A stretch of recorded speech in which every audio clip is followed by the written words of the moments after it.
A freezing December night in Manhattan. A pregnant woman walks into a hotel suite to surprise her husband and finds another woman's hand resting on the tattoo she once kissed like a prayer. The ultrasound photo slips from her fingers. Her husband says nothing, and she walks out before he ever learns he's about to become a father. 3 years later, he finds her, and everything she believed was a lie. This is a story about betrayal, sacrifice, and the kind of love that breaks you open before it saves you. Hit like, drop your city in the comments. Let me see how far this story travels. Now stay with me. Every second matters. The cold came off the East River like something with intention that night, pushing through the gaps in Charlotte Whitmore's wool coat as she stepped out of the cab on 57th Street and tilted her head back to look up at the Meridian Grand. 42 floors of glass and steel and light. The kind of building that made regular people feel small on purpose. She didn't feel small. Not tonight. She pulled the envelope from her inside pocket and felt it there between her fingers. Thin, folded once, the edges worn soft from how many times she'd taken it out and put it back over the past week. The ultrasound image was black and white and grainy and the most terrifying, beautiful thing she had ever seen in her life. 8 weeks. A heartbeat like a hummingbird's wings, the technician had said, and Charlotte had sat in that paper-covered chair in the clinic on West 72nd and pressed her lips together so she wouldn't cry in front of a stranger. She'd been waiting for the right moment. This was the right moment. Grayson was in the city for 3 days before flying to London for the Hargrove negotiation, and she had called his assistant, not him, because calling Marcus was safer. Marcus didn't ask follow-up questions, and confirmed he was in the presidential suite on the 38th floor through Thursday morning. She hadn't told Grayson she was coming. She wanted to see his face when she told him. Unguarded. Real. The face he almost never showed anyone. The one that appeared sometimes at 3 in the morning when he thought she was asleep, and he sat by the window of their Connecticut house and looked out at nothing. That was the Grayson she was coming to find. The lobby of the Meridian Grand smelled like cedar and money. Charlotte walked through it with her chin level and her heels quiet on the marble, past the front desk, past the bar where 4 men in suits were drinking something amber and talking in the careful, measured tones of people who never said exactly what they meant. She took the elevator to 38. The ride was smooth and silent.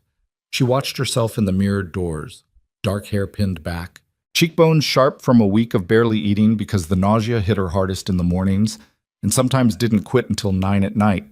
Green eyes that looked steadier than she felt. She looked fine. She looked like a woman walking towards something good. The hallway on 38 was empty. Ivory carpet, gold sconce lighting, the distant murmur of the city 40-some stories below. Charlotte stopped at the door to the presidential suite, 3801, and raised her hand to knock. Then stopped.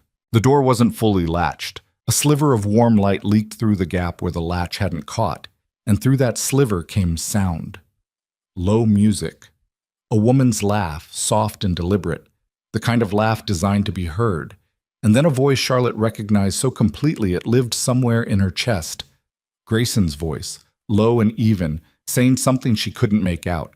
She told herself it was nothing. She told herself she was hormonal and exhausted, and the smell of the hallway carpet was making her head swim.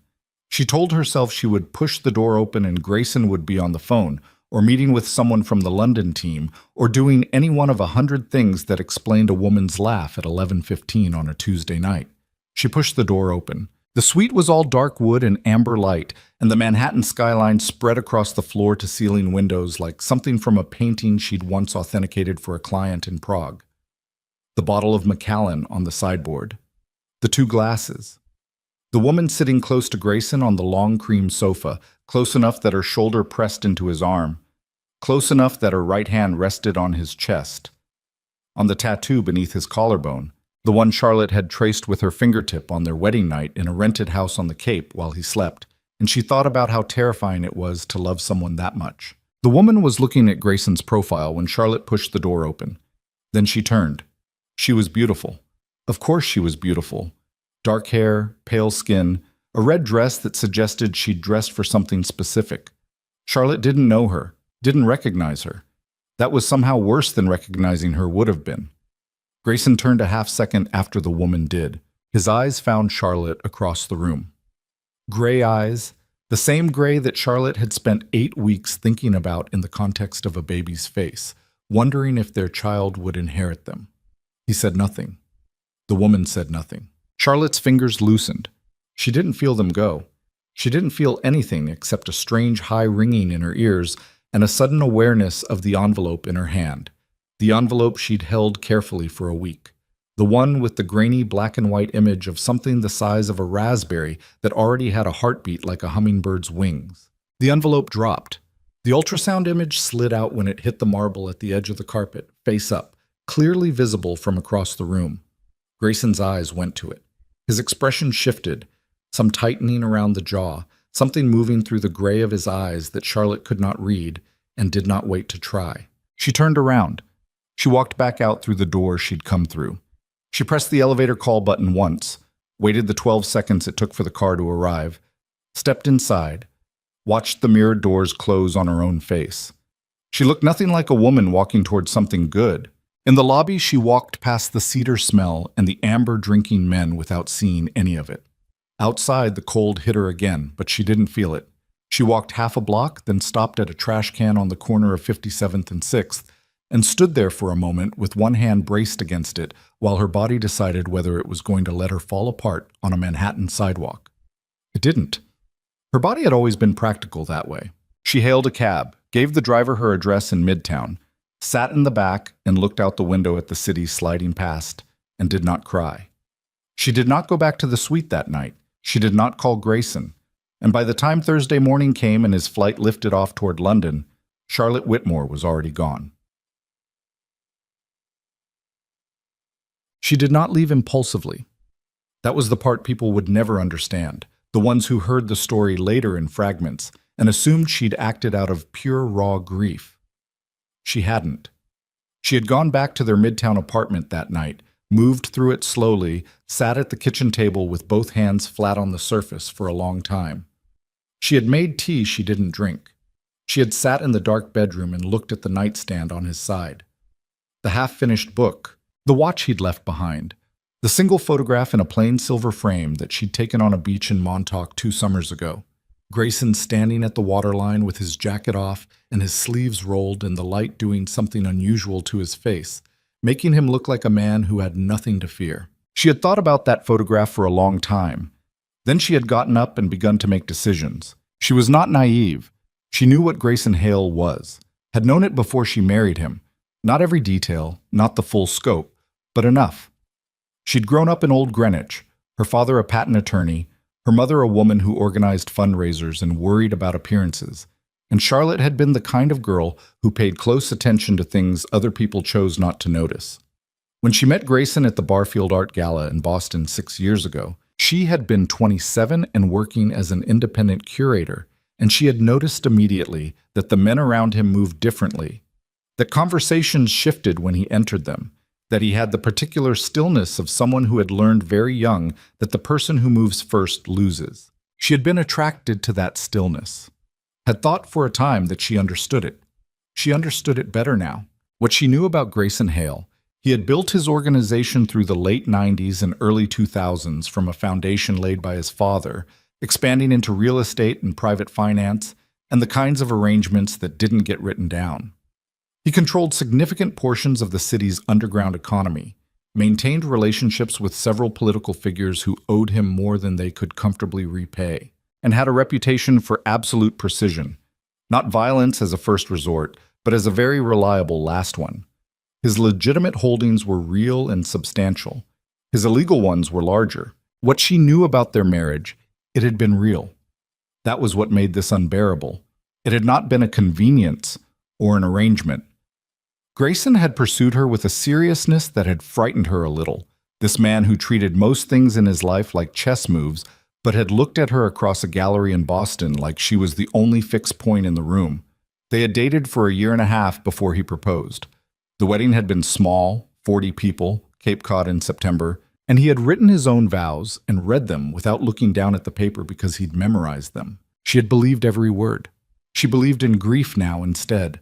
She believed in the practical matter of leaving before it destroyed her entirely. She had 3 weeks of savings accessible without touching the joint accounts. She had a professional contact in Charleston, South Carolina, a woman named Diane Okafor, who ran a small gallery and had offered Charlotte a consulting position twice in the past year. She had a clean car, registered in her name alone. She had the name of an OBGYN in Charleston that Diane had recommended when Charlotte had, 3 weeks ago, in a moment of terrified calculation, called her and said she might need to make a change. She had thought about this before. Not concretely, but the door in her mind had been there. She left on a Wednesday. She left a note on the kitchen table that said, "Don't look for me. This is my choice." She drove through the tunnel and onto the interstate in the gray pre-dawn and didn't look back at the skyline. She was 29 years old and 8 weeks pregnant, and she drove south with the heat on low and the radio off and both hands on the wheel, and she told herself that the pain in her chest was just the beginning of letting go, and that letting go was just a process, like anything else, and that she was practical enough to get through it. She was wrong about a few things, but she was right about being practical. Charleston in January was gray and cold, and nothing like the Charleston of postcard imagination, the jasmine and the soft heat and the light going gold over the harbor. But the apartment Diane helped her find on Rutledge Avenue was clean and quiet and had good windows, and Charlotte stood in the empty living room on her first afternoon and put her hand on her still flat stomach and said, aloud to no one, "Okay." It was the most honest thing she had said in weeks. The pregnancy was hard.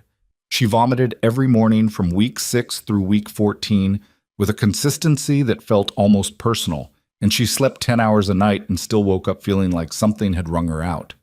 The work with Diane kept her mind occupied. Appraisals, acquisition consultations, the occasional loan negotiation for the gallery's rotating collection, and the people she met through Diane were kind in a way that didn't ask too many questions, which was exactly what she needed. She did not contact anyone from New York.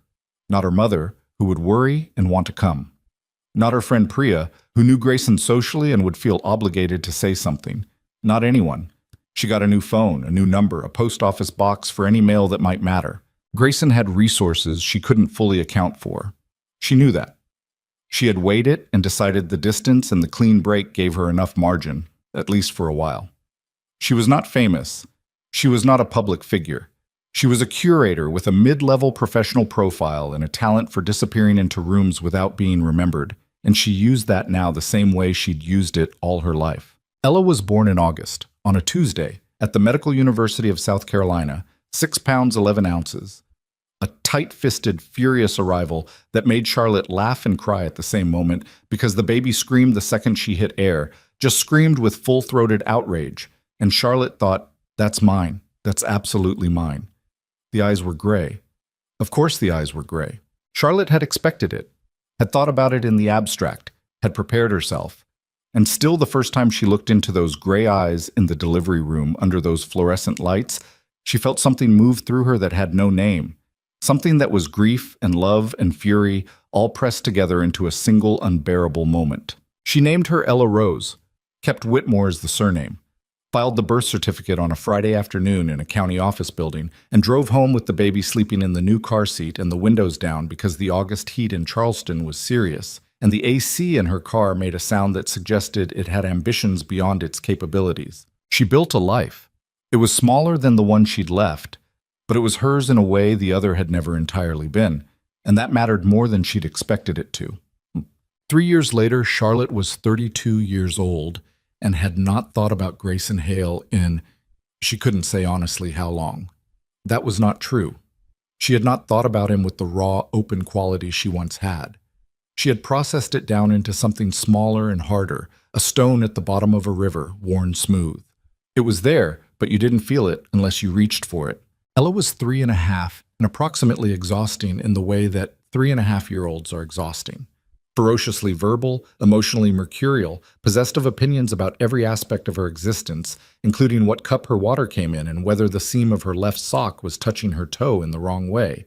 Charlotte navigated all of this with the focused competence of someone who had learned parenting entirely on the fly and had discovered that the job was mostly a matter of keeping your nerve when nothing made sense. She had been promoted.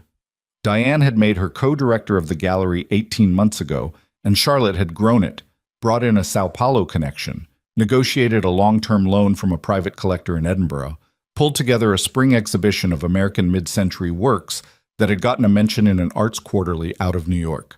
She was building something here. It felt most days like enough. On the afternoon it ended, she was picking Ella up from the Montessori program on Broad Street, which let out at 4. It was a Thursday in late October, the light already going orange earlier than it used to.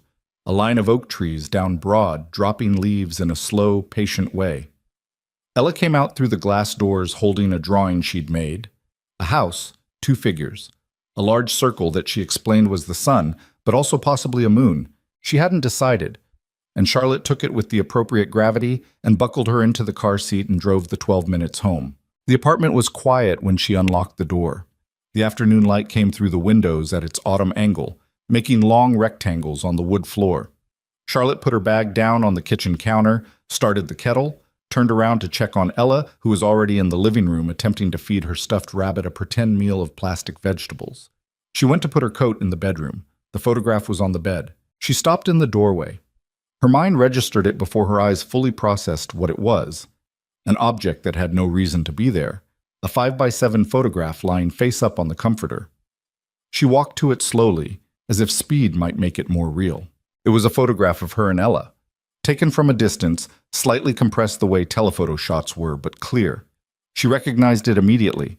The Saturday 2 weeks ago when she'd taken Ella to the Battery, the park along the harbor, and they'd walked along the seawall and Ella had thrown bits of bread at pigeons with the focused intensity of someone completing an important assignment. Charlotte was looking down at Ella in the photograph, smiling. Ella was mid-throw, little arm extended. It was a beautiful photograph. It was the most frightening thing Charlotte had ever seen. She turned it over with fingers that had gone cold. 2 words in black ink.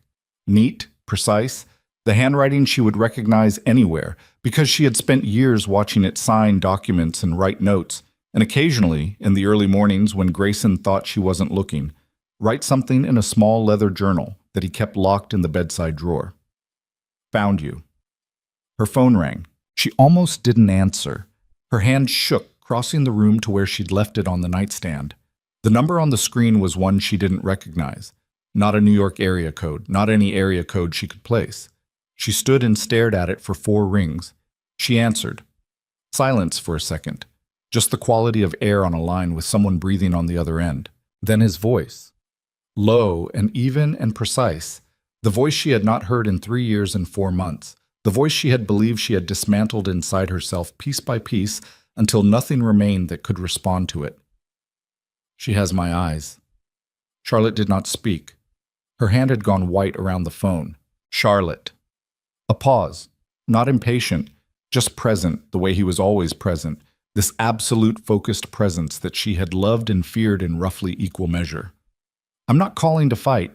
She found her voice somewhere in the vicinity of her rib cage. How long have you known? 3 days. How did you find... Does it matter? It mattered enormously, but she understood the shape of the question, what he was actually asking.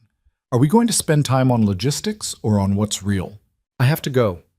She said it because it was the only sentence she could produce that didn't break apart in the middle. I'll be in Charleston by Friday. Grayson, I'm not asking for anything. Another pause. I just need to... And here, for the first time, something shifted in the even voice.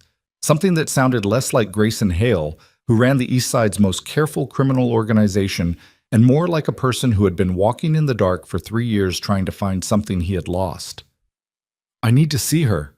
Charlotte stood in her bedroom with the photograph in one hand and the phone in the other, and Ella's voice drifting in from the living room, narrating something to the stuffed rabbit in the detailed, imaginative way she narrated everything, and the October light still coming through the windows, making those long rectangles on the floor. And she thought, this is the moment everything changes. She had known it was coming. She had known, on some level, since the day those gray eyes opened in the delivery room, and she saw Grayson's face looking back at her from a newborn's face. You could not keep something like that secret forever. You could only hold the door shut for as long as your arms held out. Friday, she said. Her voice came out steady. She was proud of it for that. But you come alone. No one else. A silence that felt like him weighing something. Agreed, he said. She hung up.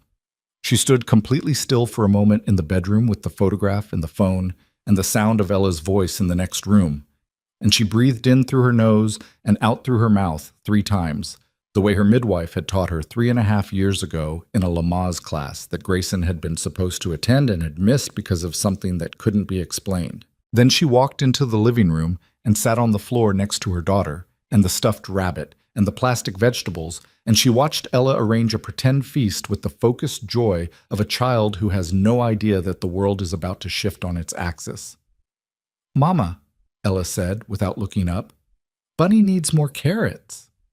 "I see that," Charlotte said. She reached for the plastic carrots. Her hands had stopped shaking. That, she thought, was something. That was a start. 2 days.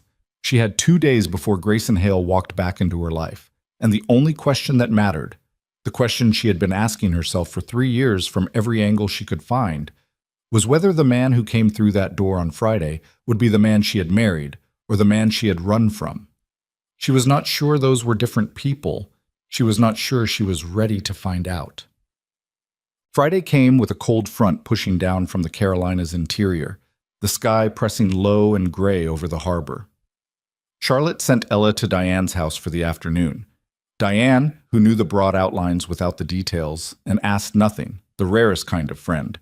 And then she cleaned the apartment with a focused ferocity that had nothing to do with cleanliness and everything to do with needing somewhere to put her hands. She changed her clothes twice, ended up in jeans and a gray sweater, and told herself that the fact that it was gray was not significant. He rang the bell at 2:17. She opened the door, and there he was. Grayson Hale was 41 years old, and he looked like what he was. A man who had spent 20 years carrying weight that most people never had to imagine. He was still lean, still had the posture, the stillness. The dark hair had some gray in it now at the temples. He was wearing a jacket over a dark shirt, nothing that announced itself. And he stood on her doorstep in Charleston, South Carolina, with both hands at his sides and his gray eyes on her face, and nothing about him performing ease, because Grayson Hale had never in his life performed ease. "You look," he started. "Don't," Charlotte said. He didn't. He looked past her into the apartment, and she saw something cross his face that she had never seen on it before. Or not like this, not this open. A rawness that had no armor over it. "She's not here," Charlotte said. "Not yet. We need to talk first." He nodded. She stepped back. He came inside. He stood in the living room of her Charleston apartment, her small, particular, carefully assembled Charleston apartment, with Ella's drawings on the refrigerator visible from where he stood, and a pair of small sneakers by the door and a stuffed rabbit on the couch. And he was very still, the way he was always still, but it was a different quality of stillness now. Charlotte crossed her arms. Her chest felt like something compressed. 3 years, she said. "You want to start, or should I?" He looked at her. "What did you think you saw that night?" It was not a question she had expected him to open with. Not a question, actually, at all. More of a statement wearing question punctuation. "I know what I saw." "Tell me." "Grayson, tell me exactly what you saw." His voice was still even, still controlled, but there was something underneath it now, something pressing against the surface. "Because I have spent 3 years trying to understand what happened in that room, and the only person who can tell me what you saw is you." Charlotte uncrossed her arms. She made herself say it plainly, the way she'd said it to herself 1,000 times. "I walked in. There was a woman. Her hand was on your chest. You looked at me and said nothing." The silence that followed was long enough that she could hear the wind outside picking up against the windows.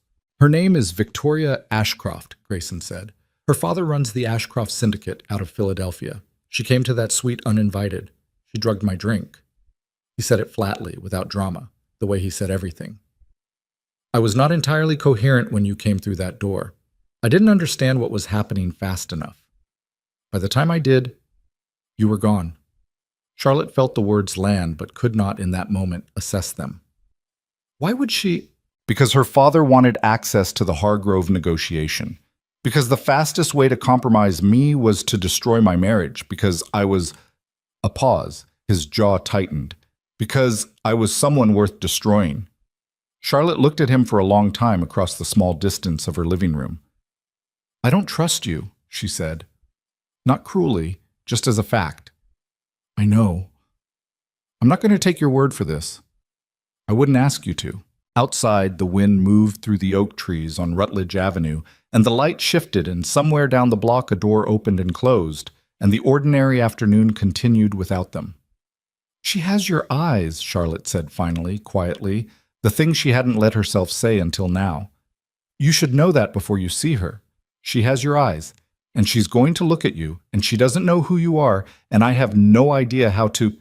She stopped. Grayson's face did something she had seen it do only once before, the night his father died, the night she had sat next to him in the hospital corridor, and he had looked at the floor and breathed and looked at the floor and breathed, and then looked at her with something so completely unguarded that it had broken her heart with its honesty. It did that same thing now. I know, he said. I know. And the second time he said it, there was something in it that sounded less like a man in control of a situation and more like a man who had no idea what he was doing, but had decided the not knowing was no longer an acceptable reason not to try. Charlotte turned toward the window. Her throat was doing something she refused to let it finish. She stood there for a moment looking at the gray October sky over the Charleston rooftops and thought about a Tuesday in August 3.5 years ago when a baby had hit air and screamed with full-throated outrage and looked up at her with gray eyes. And she thought about a beach in Montauk and a photograph in a silver frame and vows memorized without a paper. And she thought about a woman's hand on a tattoo and the marble floor and the elevator doors closing on her own face. Then Diane's car pulled up outside. Charlotte heard the car door, heard Ella's voice, high and specific, asking Diane something about a bird she'd seen on the way over, heard the gate at the bottom of the steps. She looked at Grayson. He had turned toward the window, too. He was watching the street, watching the small figure coming up the front path in a red coat, stopping to examine something on the ground. A leaf, probably. Ella examined everything. Then looking up at the building with those gray eyes that had arrived in the world already looking like they understood more than they should.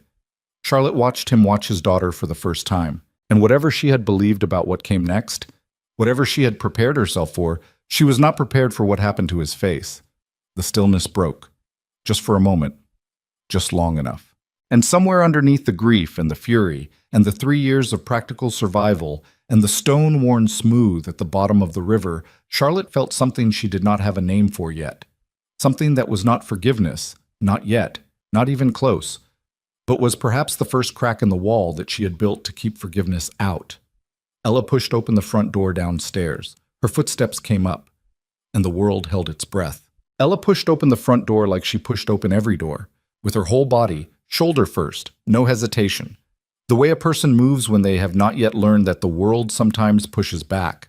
Her footsteps on the stairs were uneven, one foot heavier than the other the way they always were, that particular rhythm Charlotte could identify from 2 rooms away and in her sleep.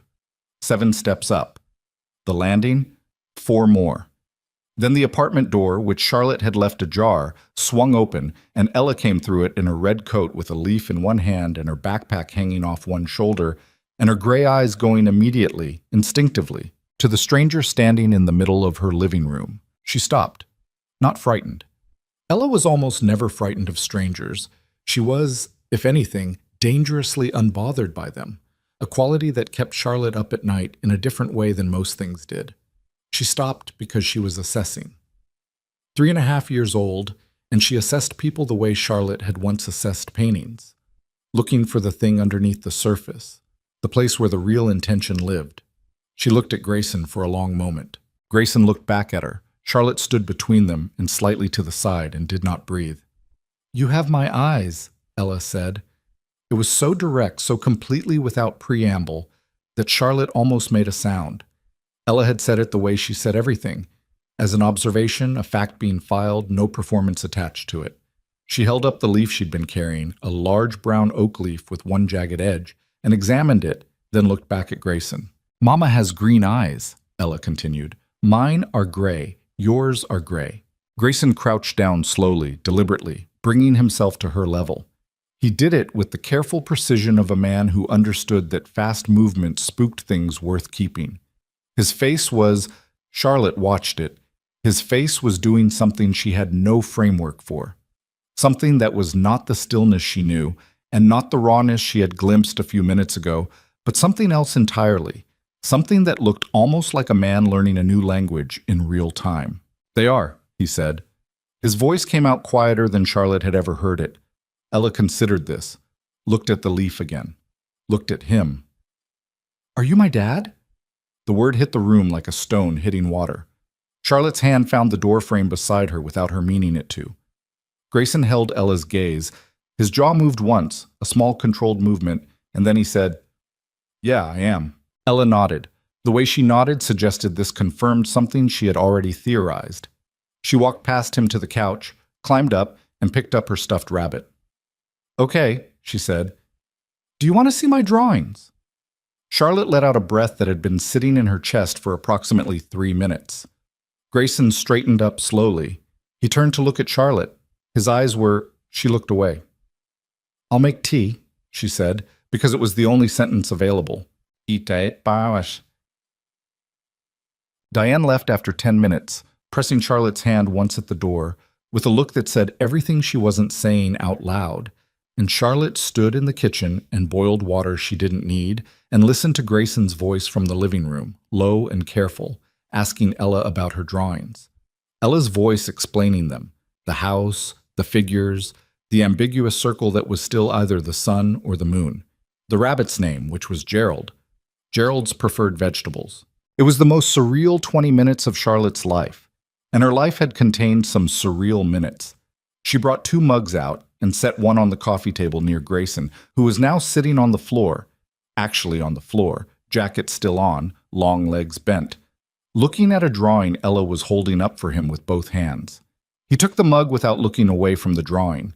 Charlotte sat in the armchair across the room and wrapped both hands around her own mug and watched. She was watching for performance. She was watching to see if this was a thing he was doing, a calculated presentation, the kind of careful maneuvering she'd seen him deploy 100 times in rooms with people who needed to be handled. She watched for 20 minutes, and she could not find it. Whatever was happening on the floor of her living room between her daughter and the man she had run from, it was not a performance. That was in its own way more disturbing than a performance would have been. At 5:30, Ella announced she was hungry, with the specificity of someone stating a medical emergency, and Charlotte took her to the kitchen and made pasta, and tried not to think about the man sitting in her living room who had not been asked to leave and had not offered to go. When she came back with Ella's bowl, Grayson was standing at the window looking out at the street. He turned when she came in. He looked at the bowl of pasta. He looked at Charlotte. "She needs to eat," Charlotte said. It was not an invitation or an explanation, just a fact. "I know." He moved away from the window. "I'll go. We're not done talking." "I know that too." He looked at Ella, who had climbed back onto the couch and was already winding pasta around her fork with focused dedication. Something moved through his face again, that new thing Charlotte didn't have a name for. "I'll come back tomorrow," he said. "If that's—" "Come at 10, Charlotte said. "She goes down for quiet time at noon. We can talk then." He nodded. He picked up his jacket from where he'd set it over the arm of the chair. He stood at the edge of the living room for a moment, and Charlotte could see him wanting to say something and not having the architecture for it yet. "Grayson." He looked at her. "The thing you said about Victoria Ashcroft." Charlotte kept her voice flat, controlled, the way she'd learned to keep it around him because any crack in the surface gave him too much information. "I need everything, the surveillance, the records, whatever you have. I'm not taking your word." He held her gaze. "I'll bring it. All of it." "All of it," he agreed. He left. She heard the front door close and his footsteps on the stairs, and then the gate at the bottom, and then nothing. Ella was watching her from the couch with those gray eyes. "Is he staying?" Ella asked. "No," Charlotte said. "Not tonight." "Is he coming back?" Charlotte looked at her daughter, at the gray eyes and the pasta-wound fork, and the absolute pragmatic calm of a 3-year-old who processed the universe one observable fact at a time. "Yeah," Charlotte said. "He's coming back. Coming." Ella considered this with the gravity it apparently deserved, then returned to her pasta. Charlotte stood in the middle of her living room for a long moment and felt the walls of her careful Charleston life shifting around her like they were built on sand after all. He came back the next morning at 10, as agreed, and he brought a leather document case that he set on Charlotte's kitchen table without ceremony, She made coffee while Ella showed him Gerald again, because Gerald was a priority across all contexts. At 12, Charlotte settled Ella in her room with a stack of picture books and the white noise machine, and then she came back to the kitchen and sat across the table from Grayson and opened the case. The surveillance footage from the Meridian Grand was on a USB drive. Charlotte plugged it into her laptop and watched it in segments. Grayson sitting beside her and not speaking, not directing her attention, letting her find it herself. The timestamp was November 29th, 3 years and 4 months ago. She watched the hallway footage first.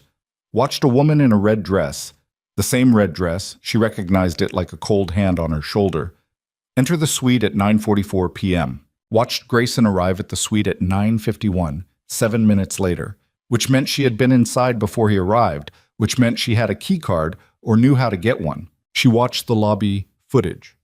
Watched the woman speak to someone at the bar for 11 minutes prior to 9:44.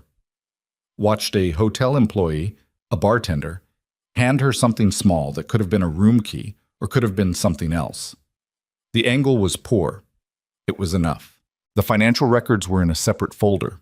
Charlotte was not an attorney, but she was intelligent and methodical, and she had spent 6 years adjacent to the architecture of how money moved in Grayson's world, and she worked through the Ashcroft documentation slowly and carefully, tracing the connections between Victoria's known accounts and a series of transactions to 2 individuals who appeared in another document.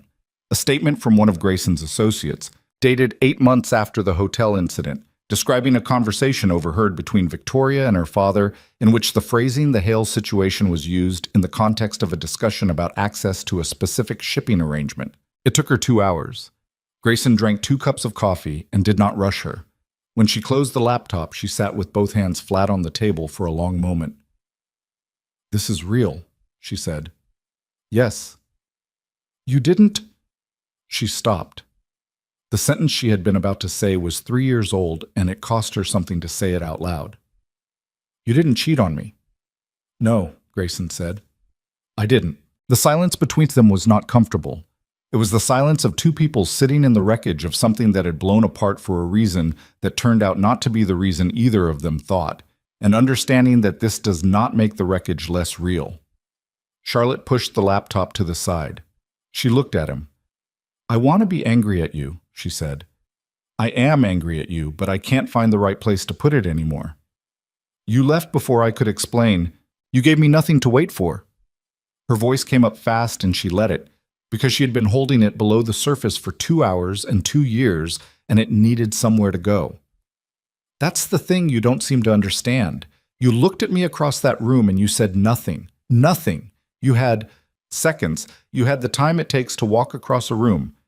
And you said nothing. I know what you told me. I read the records. I believe the records." She put her hand flat on the table. "I'm talking about who you were before that room.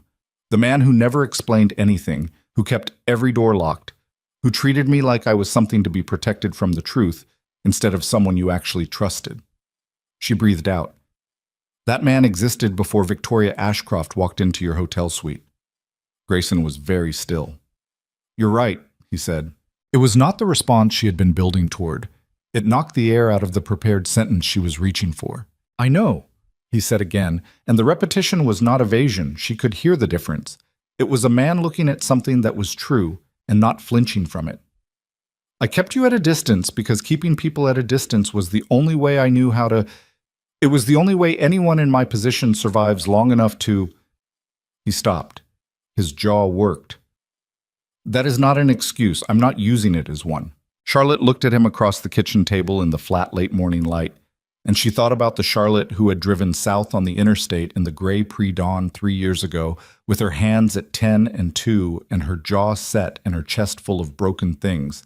And she thought about how much work it had taken to put something functional in the place of all that breaking. "You can't come back into our lives and expect it to reset," she said. "You understand that." "I'm not expecting anything. Ella is mine.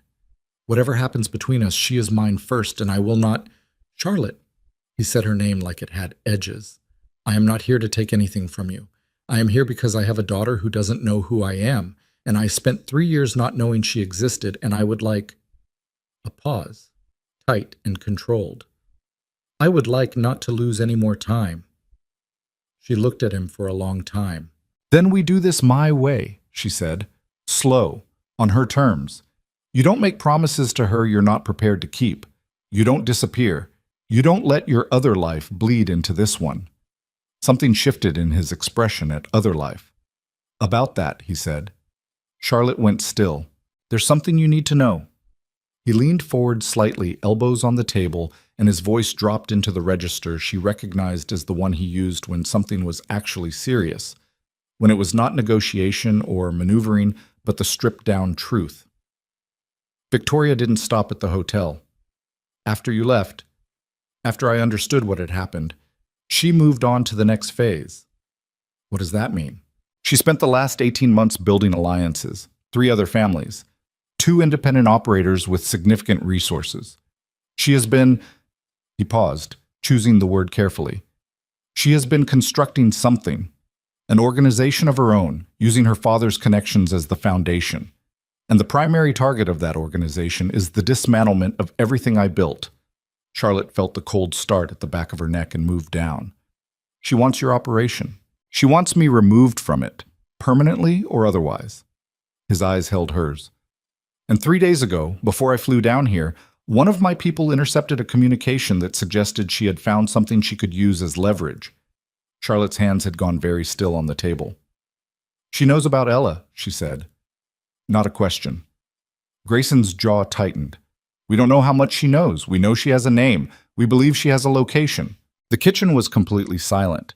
Outside, a car went by on Rutledge. Somewhere in Ella's room, the white noise machine hummed its steady ocean sound. Charlotte stood up from the table.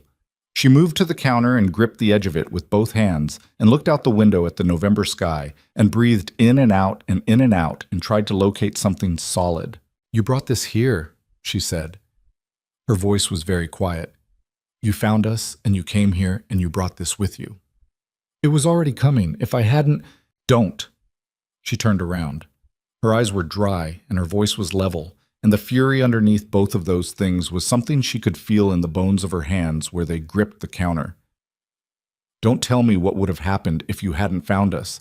You found us. You came here. And now a woman who staged a scene to destroy our marriage is 3 days away from knowing where my daughter sleeps. Grayson stood up from the table. He did not move toward her. He understood. She could see that he understood. That the distance between them right now was the only thing keeping the room from catching fire. I will not let anything happen to her, he said. You don't get to make that promise. You don't have enough history of keeping promises to me to make that promise. Charlotte, get out. She said it flatly, without heat, which was somehow worse than if she'd shouted it. I need you to leave my apartment right now, and I need to think. He looked at her for a moment. His face had gone back to the stillness, but it was not the old stillness, not the closed door, the locked room. It was the stillness of someone standing in a burning building trying to figure out which direction is out. He picked up the document case. He moved to the door. I'm staying in Charleston, he said, hand on the frame. I'm not going back to New York, not yet. That's your choice to make. Charlotte, he stopped, didn't turn around. I know I don't have any right to ask you to trust me. I know that, but I need you to understand. A pause, and something in the pause that sounded like a man reaching for something at the very bottom of himself and not being sure what he'd find there. I am not the same person who stood in that hotel room and said nothing. I don't know how to prove that to you yet, but I'm going to. He left.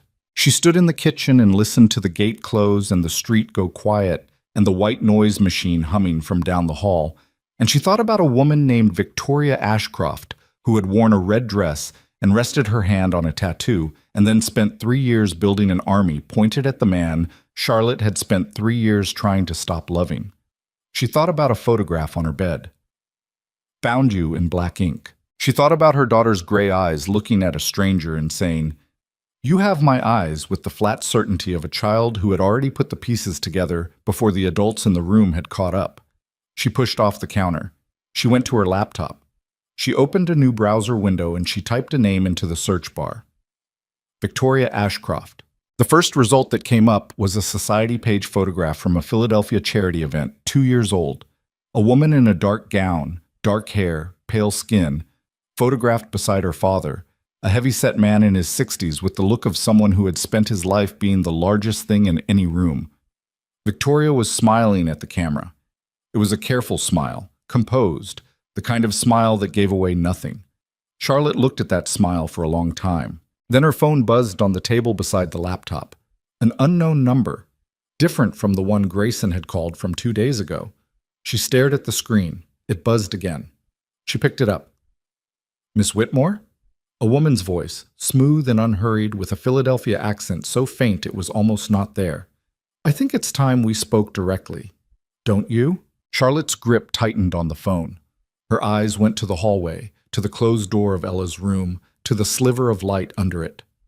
"I know who you are," Charlotte said. "Good," Victoria Ashcroft said. "Then you already know that Grayson can't protect you. He never could." A pause, silk over something hard. "But I can make this very simple for both of us. All I need, Victoria Ashcroft said, is for you to convince Grayson to walk away from the Hargrove accounts, voluntarily, publicly. And I will make sure your daughter never appears in any conversation I have ever again." Charlotte stood in her kitchen with the phone against her ear and the laptop screen showing Victoria's careful smile and the white noise machine humming from down the hall, and she felt the specific quality of stillness that comes not from calm, but from a mind moving very fast behind a face that has stopped moving at all. "You're threatening my child," Charlotte said. "I'm offering you a solution." A pause, smooth and unhurried. "There's a difference." "There isn't, Ms. Whitmore." The voice shifted slightly, the way a blade shifts when it finds a better angle. "You left New York because you wanted a quiet life. You built one.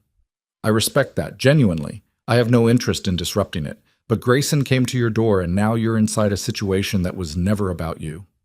Another pause. "It doesn't have to stay that way." Charlotte's eyes were fixed on the laptop screen, on the photograph, on the smile. "How long do I have?" Charlotte said. A beat of silence that felt like surprise quickly recovered. 48 hours. "I'll be in touch," Charlotte said. And she hung up. She stood completely still for 4 seconds. Then she picked up her other phone, the old one, the one she'd kept in the kitchen drawer for no reason she could articulate, pure instinct, and she called Grayson. He picked up on the second ring. "Victoria just called me," Charlotte said. "Get back here." Ochum. He was back inside 11 minutes, which meant he had not gone far, which meant he had been sitting in a car on Rutledge Avenue waiting, which under any other circumstances would have made her angry, and now she could not afford the luxury. She told him what Victoria had said. Word for word, the way she remembered it, which was perfectly because Charlotte Whitmore had always had the kind of memory that recorded things she needed and discarded the rest. Grayson stood in the kitchen doorway and listened without interrupting, and when she finished, he was quiet for a moment that felt pressurized like the air before something breaks. "She called you directly," he said. "Yes. That means she's been watching longer than 3 days." His voice was controlled, but there was something underneath it now, something that had heat in it. "She has your number. She knows your routine well enough to know I came here and left and you'd be alone. I know what it means." He moved into the kitchen. He set his phone on the table and pulled up something, turned the screen toward her. A map. Charleston, the surrounding streets, several marked points. "I had 2 people on the block when I arrived yesterday, rotating. I thought—" He stopped. "I thought it was enough for the initial window." It wasn't. No. His jaw was tight. It wasn't. Charlotte looked in the map and then looked at him. "So what does she actually want?" "The Hargrove accounts." "Explain that to me. What does walking away from them mean?" Grayson sat down at the table. She sat across from him, the same positions as 2 hours ago, but the room felt different now, the walls closer. "The Hargrove accounts are the financial foundation of most of what I run," he said, "legitimate and otherwise. They're held through a series of intermediaries that took years to build. If I divest publicly, if I announce a withdrawal, it signals to every person I have a relationship with that I'm compromised. It would collapse the network within 60 days. He looked at her steadily. "Victoria doesn't want the accounts. She wants the signal. She wants the collapse. And then she moves in. She already has people positioned. She's been doing this for 18 months. She just needs me to fall first." Charlotte absorbed this. So her offer to me is fake. Even if I convince you to walk away, she doesn't leave Ella out of it, because Ella is leverage over you, not over the accounts. She keeps that leverage regardless. Grayson looked at her. Something shifted in his expression. Not surprise exactly, but a recalibration. Yes, he said. That's right. She's not offering me a solution. She's testing whether I'm useful. Charlotte put both hands flat on the table. She wants to know if she can run me as a pressure point. Yes. So I tell her no. If you tell her no, she escalates. What does escalation look like? He was quiet for a moment that told her the answer was something he had been trying to figure out how to say. Grayson, what does escalation look like? It looks like making Ella visible, he said, to people I cannot fully account for, people on the outer edges of the network who are not under my authority and whose behavior I cannot predict. The cold came back, the one that started at the back of Charlotte's neck. She breathed through it. Then we need to move her, Charlotte said. Yes. Today. Yes. He was already reaching for his phone. Wait. Charlotte put her hand over his on the table. Not gentle, not tender, just stopping the motion. Before we do anything else, I need to know if there's anything you haven't told me. Anything about Victoria, about what she has, about who's involved. She held his gaze. Because the worst thing that can happen right now is me finding out there's another layer I didn't know about. He looked at her hand on his, then at her face. There's one thing, he said. Charlotte pulled her hand back. Say it. The person who told Victoria where you were. He said it carefully, each word placed. I know who it is. The kitchen was very quiet. It's not someone from my organization, he said. It's someone from yours. Charlotte heard the words. She processed them in the literal sense, the sounds, the meaning, the grammar. And then she sat with them for a moment while her mind did the thing it did when it encountered something it did not want to be true, the thing where it ran the information through every possible alternative interpretation, looking for an exit. There was no exit. Who? She said. His name is... I said, who, Grayson?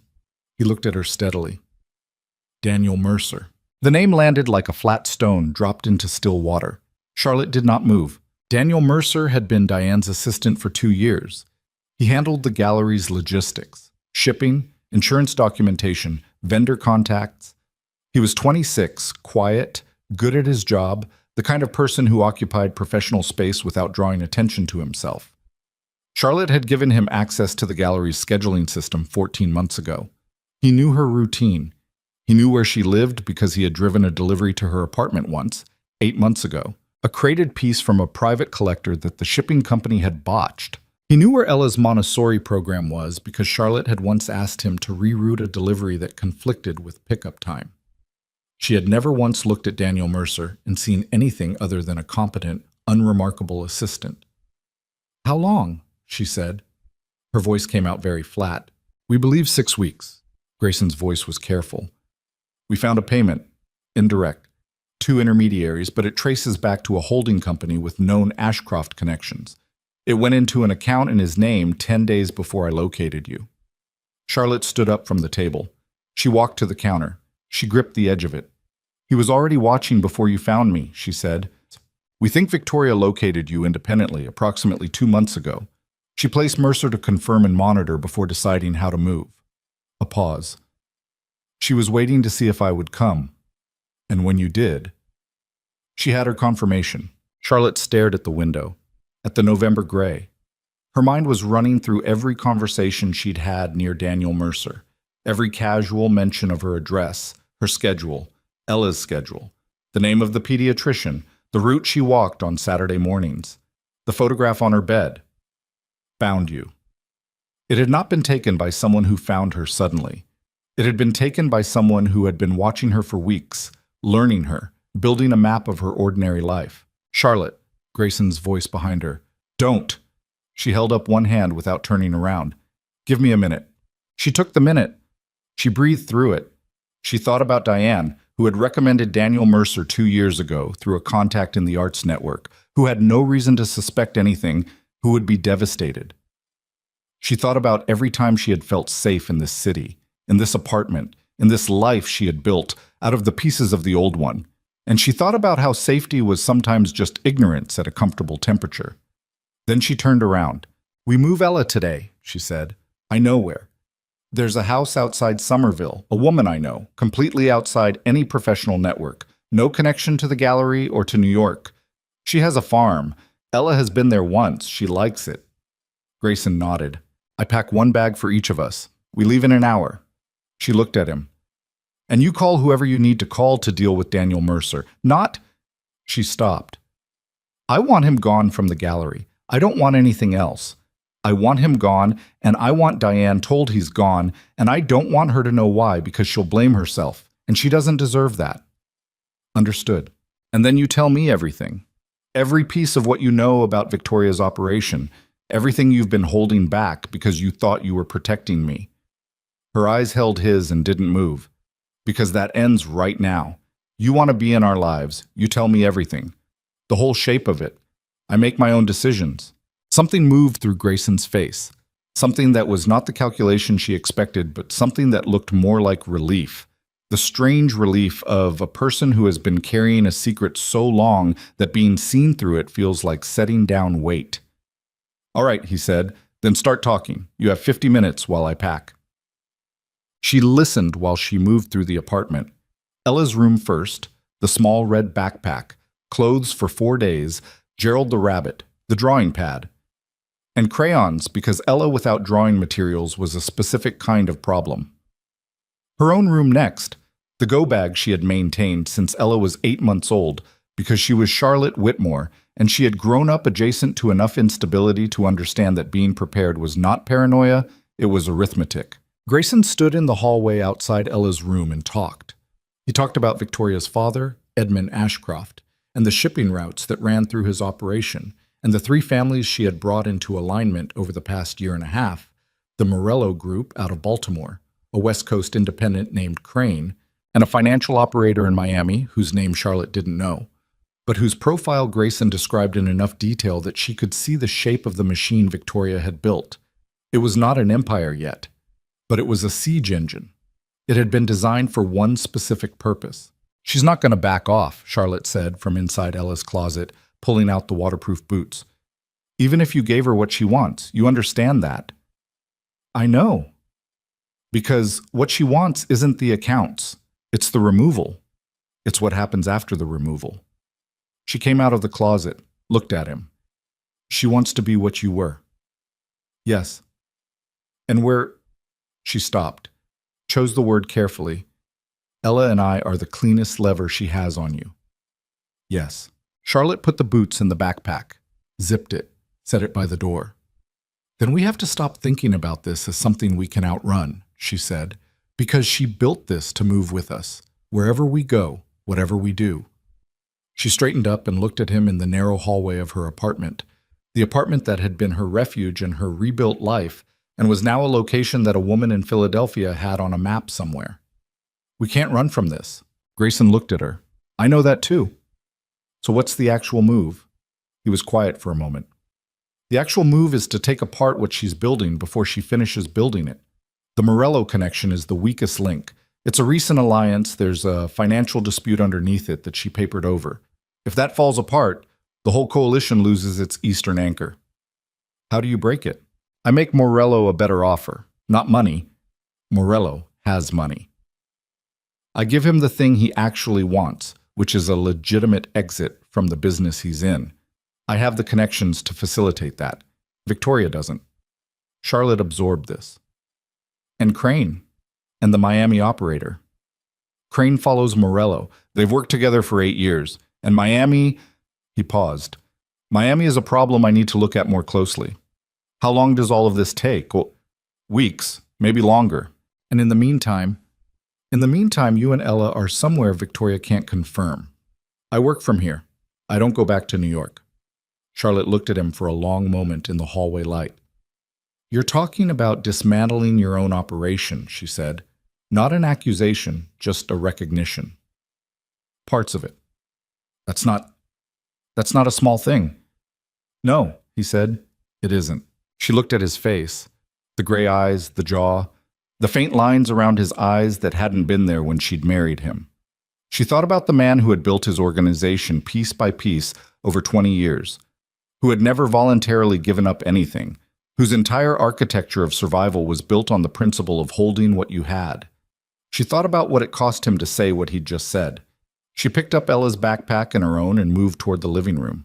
"I need to call Diane," she said. "Go get the car."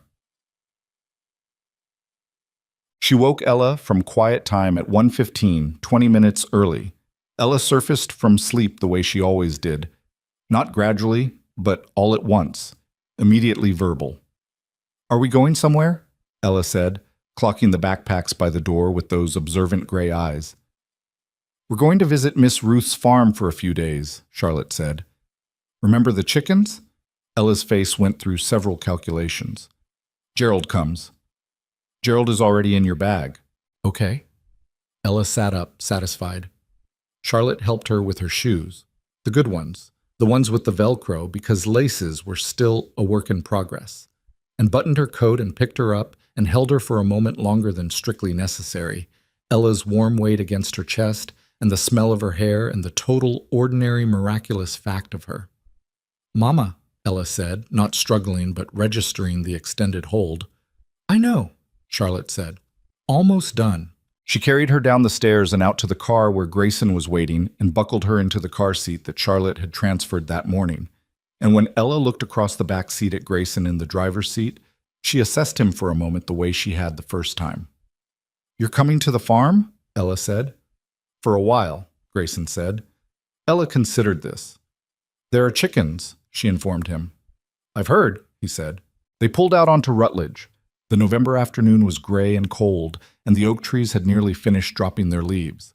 Charlotte sat in the passenger seat and watched the city slide by, and thought about Victoria Ashcroft sitting in Philadelphia with a map and a phone and a machine designed to bring a man to his knees by going through the people he loved. She thought about what it meant that she was now, definitively, one of those people. Her phone buzzed. She looked at the screen. Unknown number. Different from Victoria's. Different area code entirely. She answered. "Ms. Whitmore." A man's voice this time. Older. A specific weight to it, the weight of someone who had been the largest thing in many rooms for a very long time. "My name is Edmund Ashcroft. I believe you spoke with my daughter this morning." Charlotte's hand tightened on the phone. In the driver's seat, Grayson had gone very still. "I did," Charlotte said. "Then you understand the situation." A pause. "What you may not fully understand is the timeline. Victoria's patience is considerable, but mine is somewhat more limited." Another pause, and underneath the measured tone something else, something that was not patience at all. "I am giving you a courtesy call, Ms. Whitmore. What happens in the next 24 hours is going to be determined by one question. Is Grayson Hale willing to step aside, or does this become something none of us will enjoy?" "Gracias protegi." Charlotte looked at Grayson. He was watching the road, both hands on the wheel, but his jaw was set in a way that told her he could hear the voice coming through her phone. "I'll pass that along," Charlotte said. "See that you do." The line went quiet for a moment. "One more thing. The woman you trust, the gallery owner, Diane Okafor, she is entirely innocent in this. I want you to know that. What happened with her assistant was not something she was party to." A pause. "I'm telling you this because I prefer that the people who get hurt in these situations are the ones who made choices, not the ones who simply happened to be standing nearby." The line went dead. Charlotte lowered the phone slowly. In the back seat, Ella was looking out the window at the passing streets with the peaceful focus of a child on the way to see chickens. "Charlotte," Grayson said. "I heard him," she said. "He's telling us he can reach anyone." "I know what he's telling us." "Charlotte." "I said I know."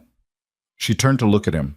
Her voice was very quiet and very level, and underneath both of those things was something she could feel in the center of her chest, something that had been grief, and then fury, and then practical calculation, and was now becoming something else, something harder and colder, and more determined than any of those things. "He called me directly," she said. "Not you, me. You understand what that means?" Grayson looked at her. "It means they've already decided you're not the one who makes the decision," Charlotte said. "They think I'm the pressure point. They think if they lean on me hard enough, I hand you over." She looked out the windshield at the road ahead. They don't know me. Grayson said nothing for a moment. Then, no, they don't. Then here's what's going to happen. She turned back to face forward, both hands in her lap, the farmhouse outside Somerville 40 minutes ahead, and the road gray and straight, and the oak trees dropping their last leaves on either side.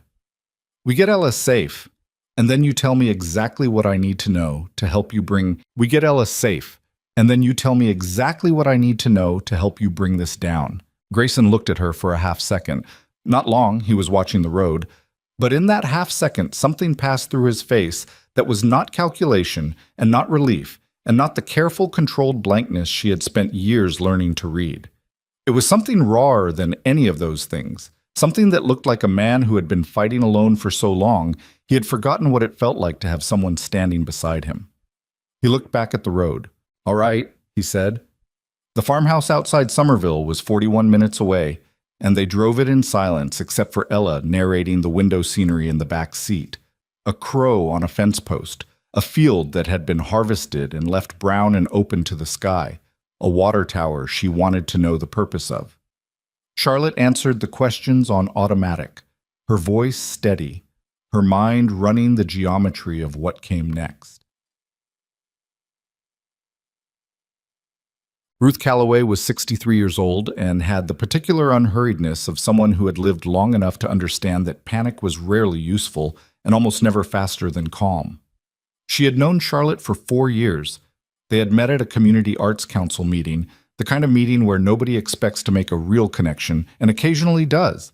And she asked no questions when Charlotte called from the car, just said, "Come on then," the way she said most things, like the world was a reasonable place if you didn't fight it too hard. The farm was 12 acres off a county road, a white farmhouse with a wide porch, 2 dogs, 8 chickens, and a barn that smelled like old wood and hay. Ella got out of the car and immediately assessed the chickens through the fence with the focused intensity of someone encountering something they had thought about a great deal. Charlotte carried the bags in. Ruth met her on the porch and put one hand briefly on her arm. Not a hug, not a question, just a hand, present and solid. And Charlotte was grateful in a way she didn't have words for. She settled Ella with Ruth and the chickens and the dogs.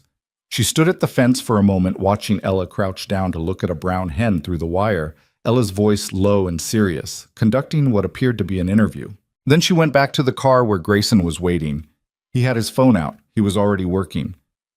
"Tell me," Charlotte said. Indeed. He told her, all of it, this time. Not the curated version designed to give her enough information without exposing the full architecture. He told her about Morello's shipping dispute with the Ashcroft operation, a container route through the port of Baltimore that Victoria had promised Morello access to and then quietly redirected to a competing operator when it became more financially convenient.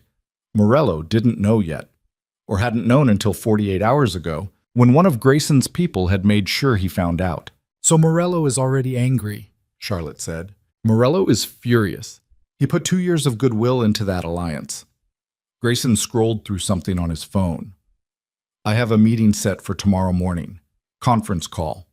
I offer him the legitimate exit. I have a logistics company in Delaware that can absorb his clean assets, fold him out of the business in a way that looks voluntary and leaves him with his money intact. He takes it. The eastern anchor of Victoria's coalition falls apart. And Crane follows. Crane follows. He has no independent reason to stay aligned with Victoria without Morello. They're essentially a package. That leaves Miami." Grayson's jaw tightened slightly. "Miami is the problem." "You said that before. What's the actual problem?" He looked at her. "The Miami operator's name is Sutton. He's not in the business the way Morello is. He's not a crime family. He's not traditional. He's a financial architect. He moves money, constructs vehicles, makes things disappear on paper. Victoria didn't bring him in for muscle. She brought him in because he can make the transfer of my financial infrastructure look legitimate after I'm removed." A pause. "And because he has something on her." Charlotte went still. "He has leverage over Victoria, which means he has independent motivation to see this through. Taking away Morello doesn't take away Sutton." Grayson set the phone down on the dashboard. "And 3 hours ago, Sutton's people moved, not toward me. toward a federal prosecutor in Charleston named Reeves, who has been building a RICO case against the Morello Group for 14 months. Charlotte felt the pieces land and assemble. He's going to feed Reeves enough to blow up the Morello prosecution and make it look like it came from me. If the case collapses and my name is on the information, every relationship I have in this city and every city connected to it goes up. He looked at her steadily, including the Morello conversation. If Morello believes I burned his operation to Reeves, he doesn't take the exit. He goes back to Victoria. The farmhouse porch was visible through the windshield, Ruth sitting in a chair reading, the dog sprawled at her feet. Inside the fence, the chickens moved in their particular aimless way. Ella was still crouching at the wire, still talking to the brown hen. Charlotte looked at all of this for a moment. "How much time before Sutton's information reaches Reeves?" she said. "My estimate is tonight, tomorrow morning at the latest." "So your window to talk to Morello is tonight, before Sutton moves. Then you need to be on that call in—" She looked at the time. 4 hours. Yes. And in the meantime, Sutton needs to be dealt with. What does that mean? He looked at her. It means I have someone in Miami who can intercept the information transfer, stop it before it reaches Reeves. A pause. But doing that exposes my Miami asset, permanently. He's been in place for 3 years. Once I use him this way, he's burned. But it stops Sutton. It stops this move. Sutton is still operational afterward. Then what happens to Sutton? Sutton becomes my problem for later. His voice was flat and final in a way that closed the door on that particular question. Charlotte accepted the closed door.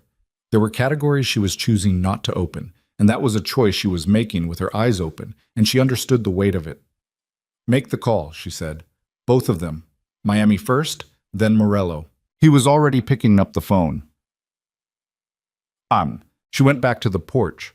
She sat next to Ruth, and they watched the light change over the harvested fields, the November afternoon going gold and then going gray. And Ruth said nothing, and Charlotte said nothing, and it was the most functional conversation Charlotte had that day. At 4:30, her phone buzzed. Unknown number. A third one, different from Victoria's, different from Edmund's. She answered, silence on the line.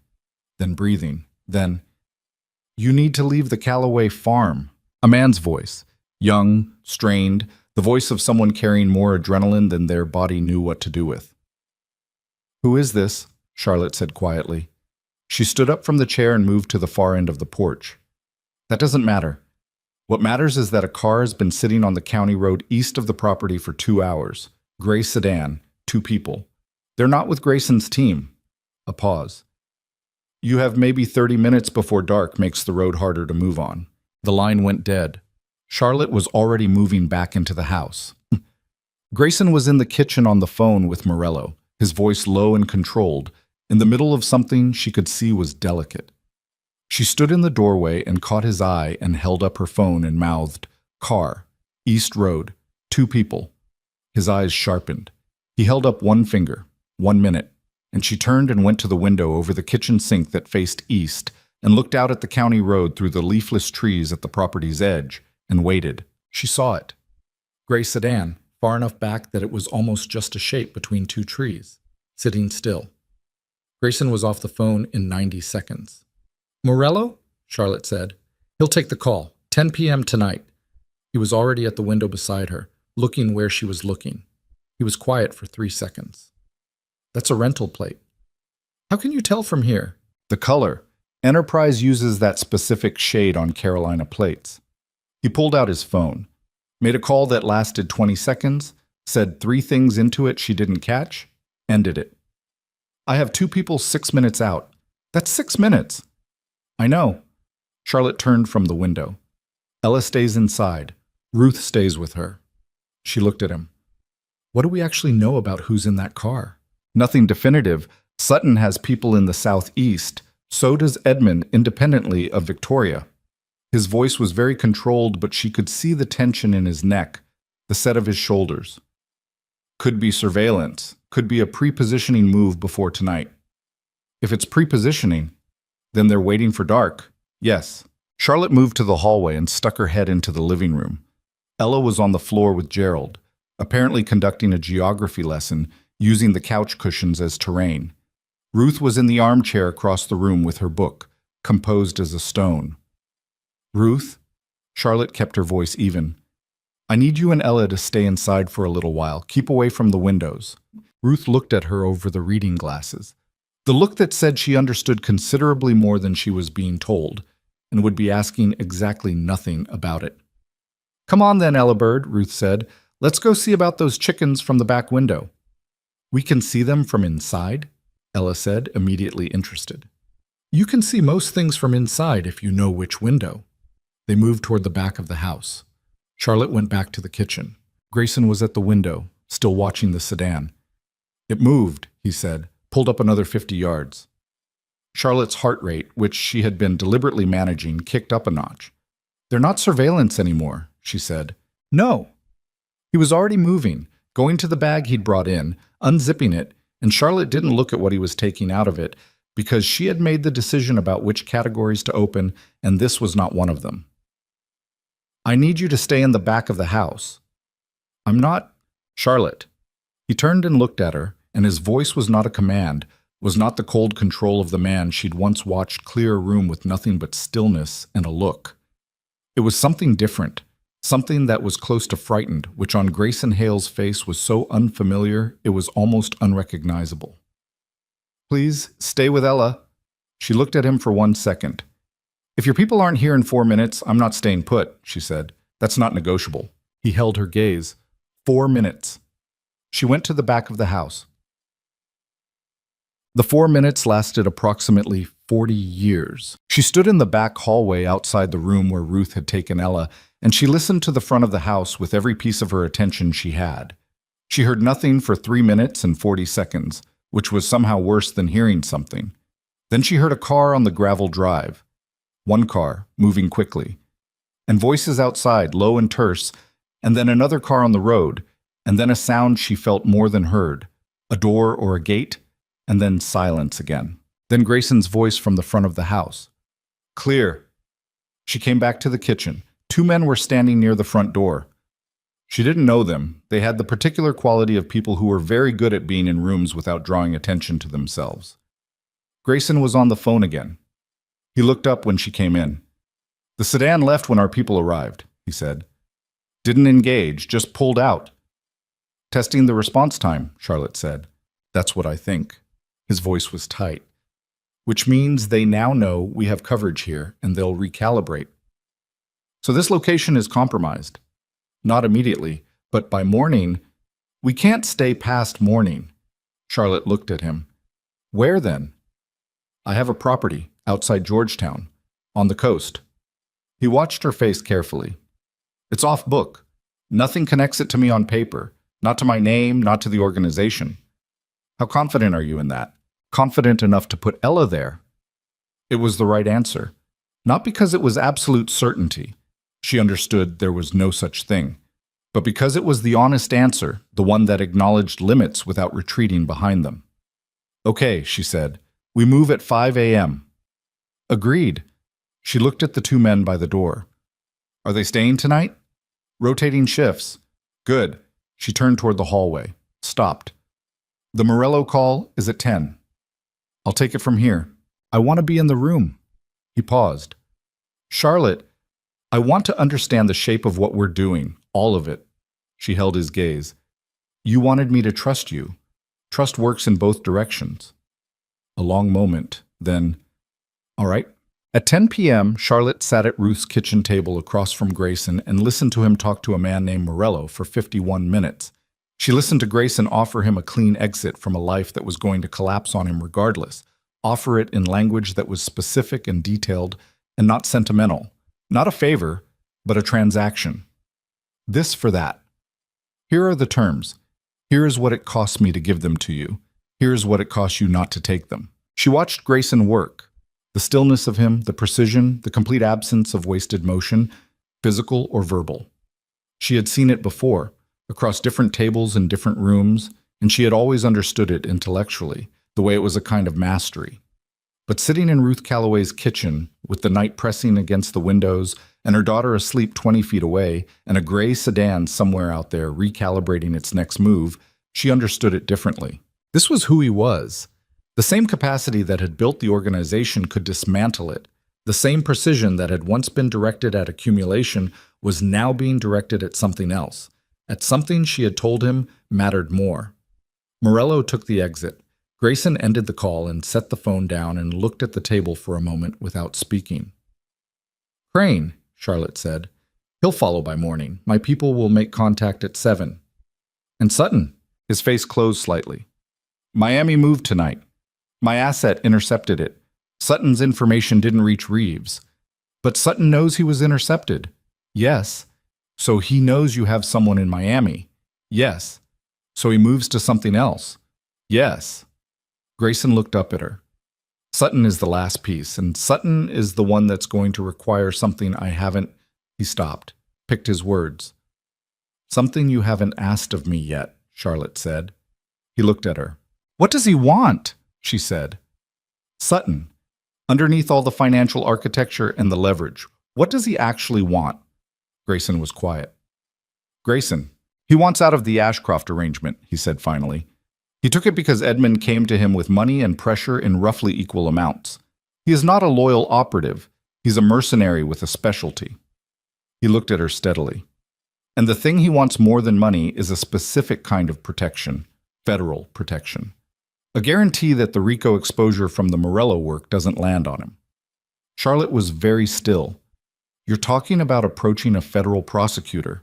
"I'm talking about having someone approach a federal prosecutor who is already building a case that touches the edges of this anyway, and offering them something they want more than what they already have." "That's not something you can do?" "No," he said. "It's not something I can do." He held her eyes. "But there is one person with a credible reason to walk into the U.S. Attorney's office in Charleston without it looking like what it is." The kitchen was very quiet. Charlotte heard the night outside, the dogs shifting on the porch, the particular silence of a farmhouse 12 acres from a county road in November. She understood what he was saying.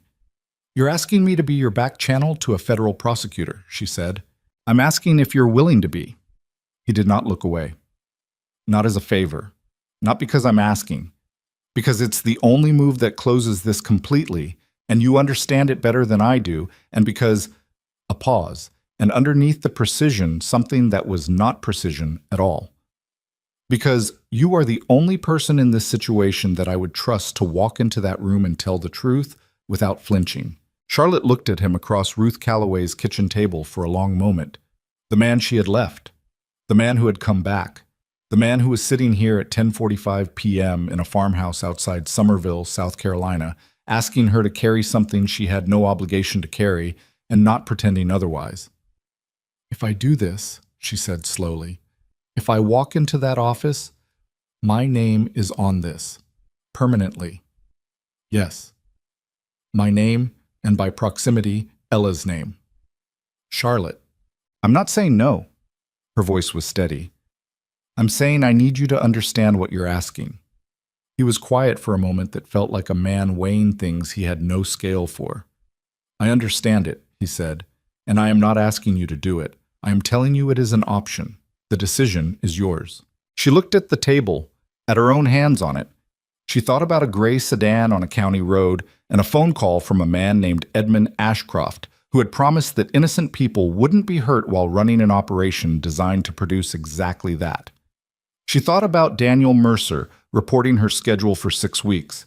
She thought about a photograph on her bed and 2 words in black ink. She thought about Ella crouching at a chicken wire fence in a red coat, conducting an interview with a brown hen, completely unaware that the world her mother had built to shield her was cracking at the foundations.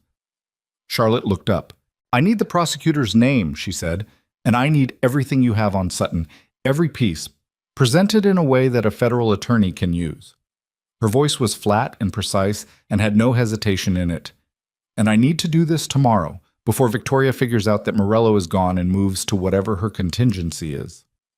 Grayson looked at her. Something in his face shifted in a way that had no defense left in it at all. "The prosecutor's name is Reeves," he said. "Marcus Reeves. He's been in the office 3 years. He has a reputation for—" His phone went off. Not a call. A message. He looked down at it, and something happened to his face that she had never seen happen before. Something that went through the controlled surface like a crack goes through. The crack went through Grayson's face and stayed there. Charlotte watched him read the message, watched the controlled surface that she had spent 6 years learning the geography of do something she had seen it do only twice before. Dissolve. Not all at once, but in pieces. The jaw first, then the eyes, then the particular stillness of his shoulders that he used like armor. "What?" she said. He turned the phone toward her. The message was from a number she didn't recognize, 4 words and an image file. The 4 words were, "She moved up the timeline." The image was a photograph, taken tonight, within the last 2 hours, judging by the dark. A street she recognized, Rutledge Avenue, her apartment building, the front door standing open, interior lights on. Someone had been inside her apartment tonight while they were here. "They're sending a signal," Grayson said. His voice had gone to a place below controlled, to something that was very quiet and very dangerous. "They know we left. They know where we were. They're telling us the farm was already a known location." "How?" Charlotte heard her own voice come out flat. "We were careful. Sutton."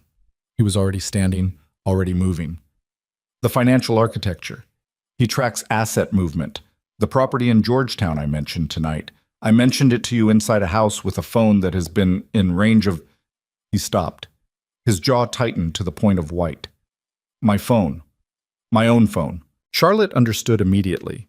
She had understood before he finished the sentence because she was Charlotte Whitmore, and she processed things fast when her daughter was 12 feet away in a farmhouse that a man named Sutton now had a probable location for. "Wake Ruth," she said. "Wake Ella. We leave in 3 minutes." She was already moving down the hallway. But Ella came out of sleep fighting it, the way she always did, but Charlotte had her upright and her shoes on and Gerald tucked under her arm in 90 seconds through the application of focused maternal urgency that left no room for negotiation. Ruth was already in the hallway, reading, glasses still on, a woman who had been sleeping lightly because she had understood more than she'd been told. "The barn," Ruth said quietly. It was not a question. "The road," Charlotte said. "We need the road. There's a back way. Cuts through the Henderson property to the north connector." Ruth was already moving toward the kitchen, toward her keys on the hook by the door. "Takes 8 minutes. Nobody knows it but locals." Charlotte looked at her. "I grew up on this land," Ruth said simply. "Take the back way." Grayson was on the phone in the kitchen doorway. He was speaking quietly, rapidly, and Charlotte caught fragments. "Georgetown is burned. Need the secondary. Yes, tonight. Now." And she moved past him and picked up Ella's backpack and her own and carried both to the back door. Ella was quiet. That was the thing that pressed hardest against Charlotte's chest in that moment. Ella was quiet, not frightened, not crying, just watching her mother's face with those gray eyes and calibrating her own response to whatever she found there. Charlotte kept her face steady. It was the most demanding performance of her life. "We're going on an adventure," Charlotte told her. Ella considered this. "In the dark?" "Best time." A pause. "Gerald can come?" "Gerald is already packed." Ella accepted this with the pragmatic grace of a child who has decided to trust the information being given to her, and Charlotte picked her up and held her against her chest and walked out the back door into the November dark. Ruth's truck moved through the back fields without headlights for the first 4 minutes, Ruth navigating from memory and the faint moonlight coming through the broken cloud cover. Charlotte sat in the back with Ella in her lap and one hand on the door handle and her eyes on the dark fields sliding past, looking for shapes that didn't belong. She found none. The north connector was a 2-lane road that ran east toward the highway. Ruth put the headlights on when they hit asphalt and drove steadily and without hurry, because a truck moving at rural night driving speed on a county road was invisible in a way that a truck moving fast was not. Grayson was in the front passenger seat. He had not spoken since they left. He was watching the mirrors. At the highway junction, he said, "Left." "Georgetown?" Charlotte said. "Not the property I mentioned. Different location. Older." He paused. "One I haven't talked about on any device in 3 years." Ruth turned left. They drove.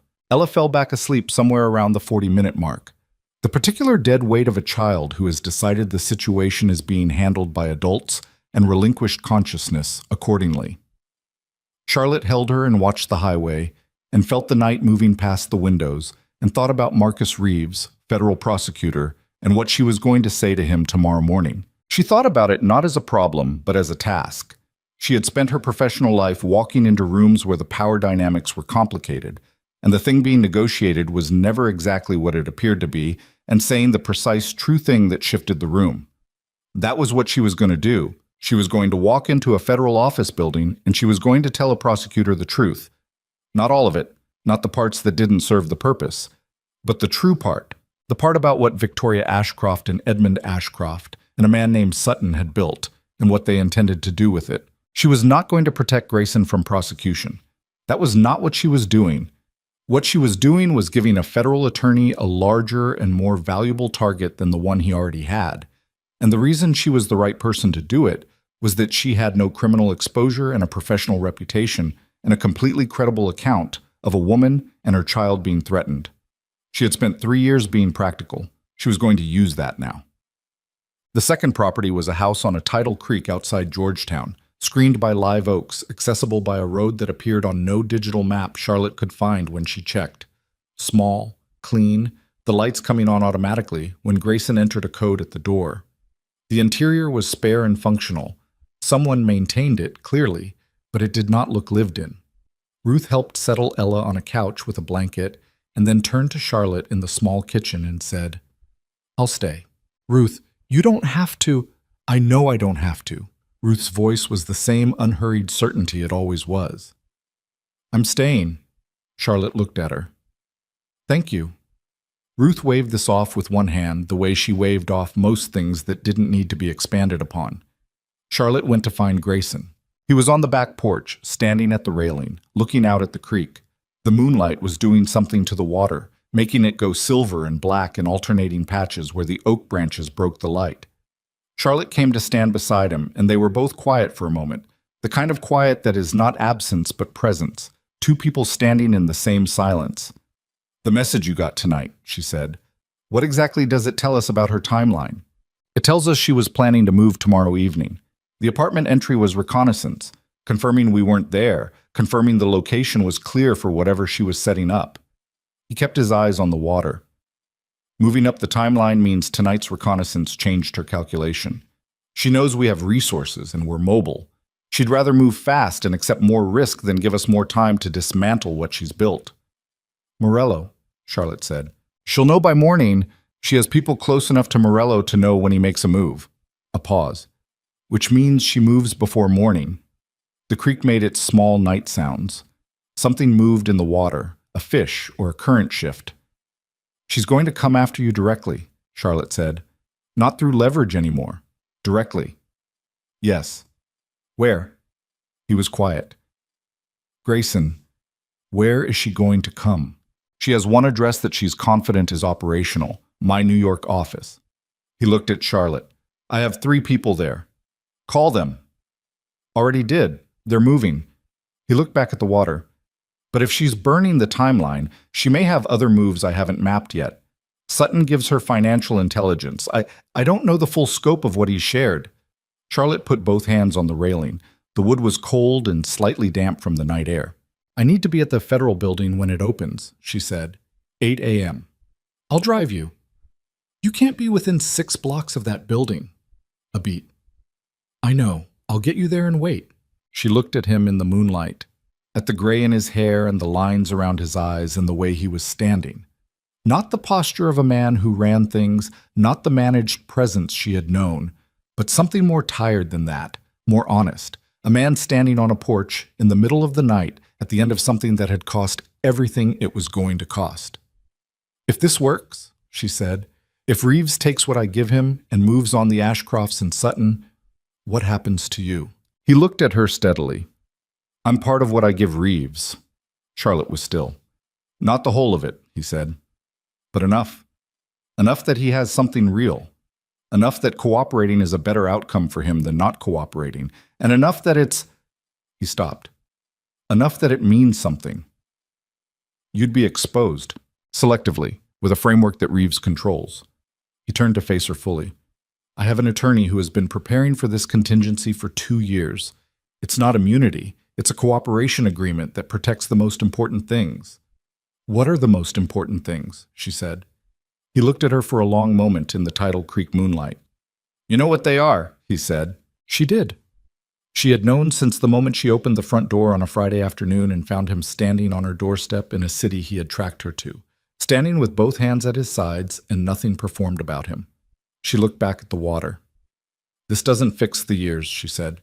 Whatever happens tomorrow, whatever you do with Reeves, whatever you build after, it doesn't fix what was lost. No, he said, it doesn't. Ella lost 3 years of knowing her father. Yes. I lost... She stopped. She pressed her lips together.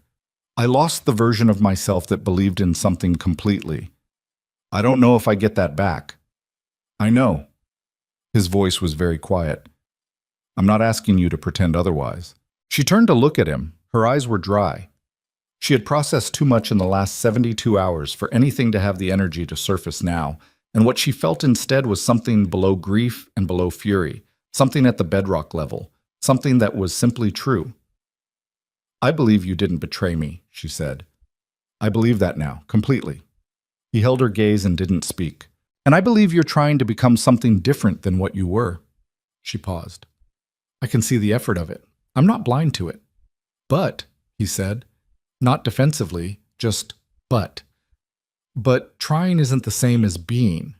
She looked at the water. I need you to understand that whatever we are going forward, whatever that looks like, it gets built from the ground up, from what you actually do, not from what we had before. I understand that. Ella needs consistency more than she needs history. She needs someone who shows up. She said it looking at the water, not at him, because she needed the distance to say it plainly. If you can't be that person, if the life you're in doesn't allow for that, then what I need from you is the truth about that. Not the version that makes it easier, the truth. The creek moved. The live oaks shifted in a slight wind coming off the water. I can be that person, Grayson said. I don't have all of it figured out, but I know what I'm choosing. Charlotte turned to look at him one more time. She held his gaze for a long time. This man she had loved and left and run from and was now standing with on a back porch in Georgetown, South Carolina, at 2 a.m, with everything they had ever been to each other laid out between them like the contents of a room after a flood. Some of it salvageable, some of it ruined, and the work of knowing the difference still ahead. Then show me, she said. That's all. Just show me. She went inside.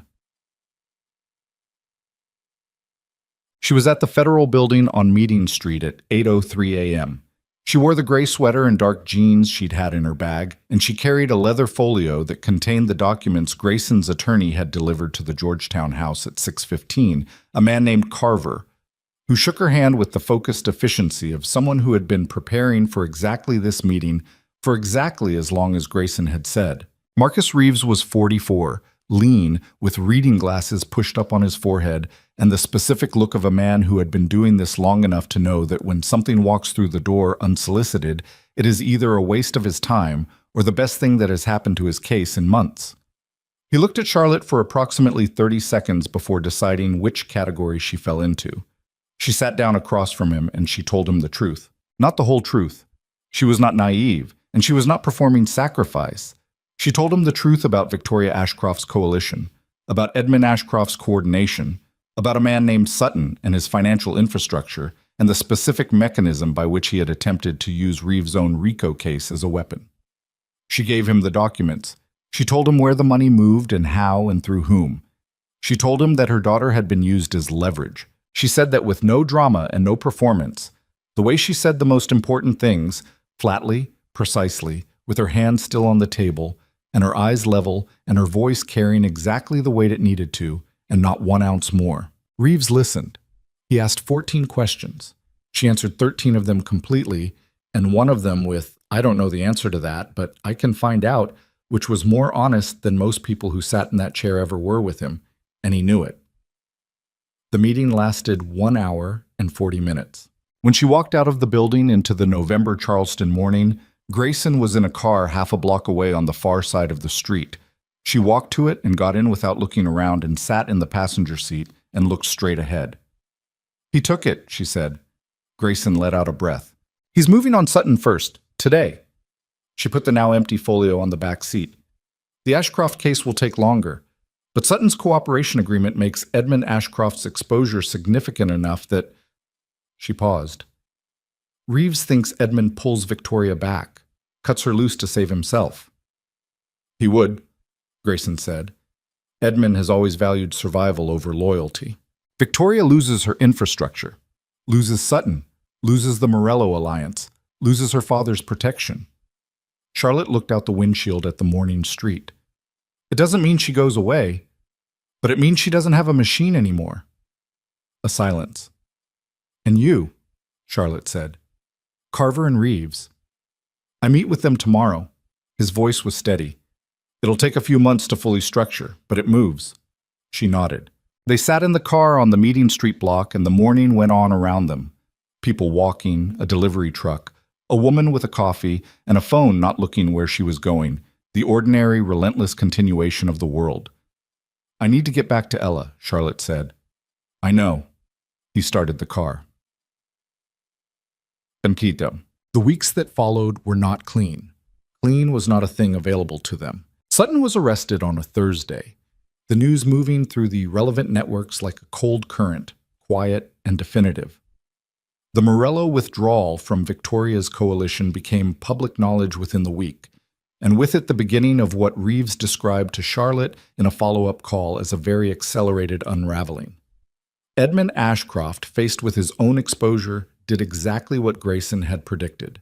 He withdrew his support from Victoria's operation, quietly and completely, and let her take the weight of what she'd built. Victoria did not vanish.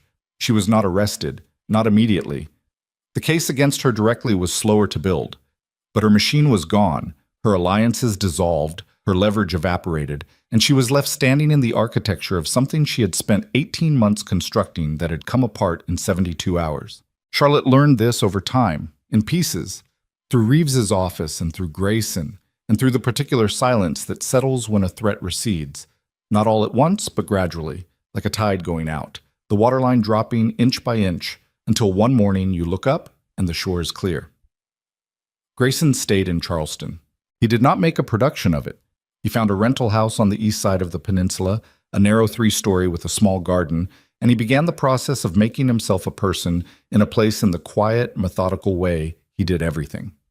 He hired Carver to structure his cooperation agreement, and he spent 3 months in meetings with Reeves's office, and he was honest in those meetings in ways that cost him. Financial costs and operational costs and the cost of burning bridges he had spent years building, and he paid all of it without complaint. He came to see Ella on Tuesdays and Saturdays. Every Tuesday, every Saturday, without exception, without cancellation. He showed up at the door of Charlotte's new apartment. She had moved, a quieter street, better windows, and took Ella to the park or the aquarium or the Battery, or sat on Charlotte's living room floor and helped her with the elaborate construction projects she periodically undertook with blocks and cushions and whatever other structural materials were available. He learned how to make breakfast. This became, in the way small things sometimes become large ones, a fact of particular significance. He had never cooked anything in the years Charlotte had known him. There had always been someone else, a housekeeper, a restaurant, a service. Now he came to Charlotte's kitchen on Saturday mornings while Ella was still asleep and made eggs and toast with the focused humility of a man learning something genuinely new, and the first few attempts were bad, and the later ones were better, and he never once treated the learning of it as beneath him. That, Charlotte thought, watching him from the kitchen doorway one February morning with her coffee in both hands, was the thing you could not fake. The willingness to be bad at something new, to be seen being bad at it, to keep going anyway. She did not make it easy for him. She was not sure she could have made it easy if she'd tried, and she did not try. She was honest with him about what she needed, honest about the days when she looked at him across her living room and felt the 3 years like a weight that hadn't finished settling. She told him those things the way she told him most things now, directly, without the cushioning she might once have instinctively added, because she had learned that cushioning was a form of protection, and she was done protecting him from the truth of what the lost time had cost. He took it. He took all of it without deflecting, without the old closed-door response, without the stillness that had once been armor.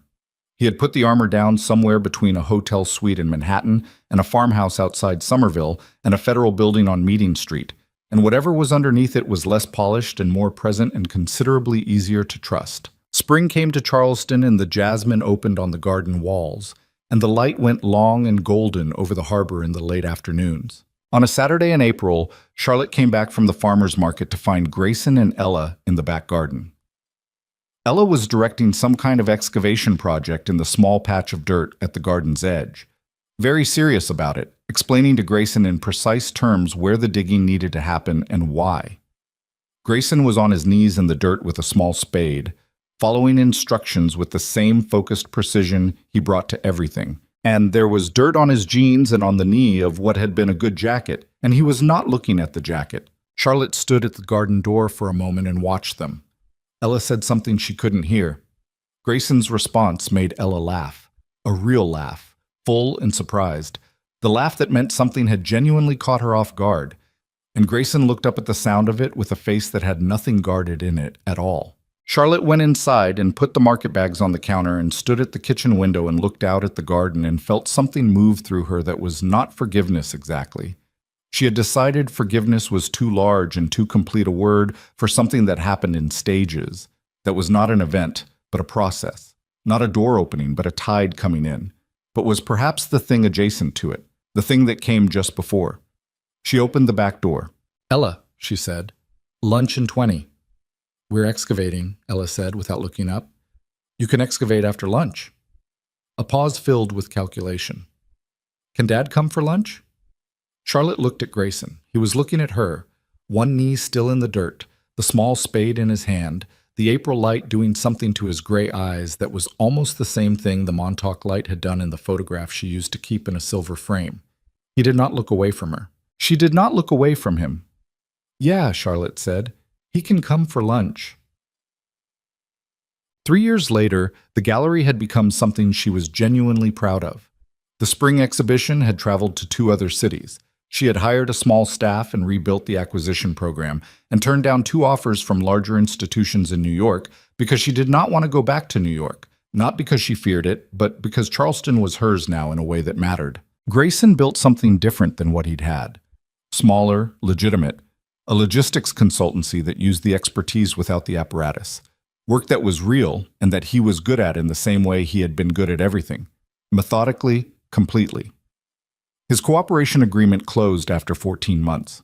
The exposure had cost him considerably, and he had paid it and moved forward without the self-pity that she might have expected from a man who had once owned rooms without entering them. They were not the same people who had stood in a gallery in Boston 9 years ago and found each other across a room. They were not trying to be. On a September evening, with the air just starting to turn, they walked on the Battery along the seawall while Ella ran ahead counting something she was counting, cracks in the pavement or landmarks, some private project with its own internal logic. The harbor was going gold in the late light, and the water was doing the thing it did sometimes, going very still and very reflective, the whole sky in it. Grayson took her hand. Not a gesture, not a statement, just a hand finding another hand because it had come to understand where that hand was. The way a hand learns the familiar geography of what it keeps reaching for.